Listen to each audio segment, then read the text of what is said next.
దేశీయ స్టాక్ మార్కెట్లు ఒక్కసారిగా కుప్పకూలాయి. ఒక్క రోజులోనే 10 లక్షల కోట్ల సంపద ఆవిరైంది. అమెరికా అధ్యక్షుడు ట్రంప్ సుంకాల ఎఫెక్ట్తో మార్కెట్లు కుదేలయ్యాయి. సెన్సెక్స్ 1000 పాయింట్లకు పైగా నష్టపోయింది. నిఫ్టీ సైతం 300 పాయింట్లకు పైగా నష్టంలో కొనసాగుతోంది.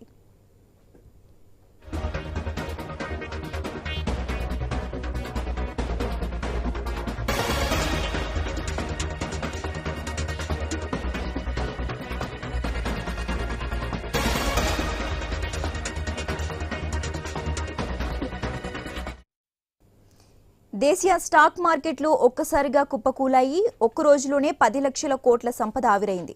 అమెరికా అధ్యక్షుడు ట్రంప్ సుంకాల ఎఫెక్ట్తో మార్కెట్లు కుదేలయ్యాయి. సెన్సెక్స్ 1000 పాయింట్లకు పైగా నష్టపోయింది. నిఫ్టీ సైతం 300 పాయింట్లకు పైగా నష్టంలో కొనసాగుతోంది.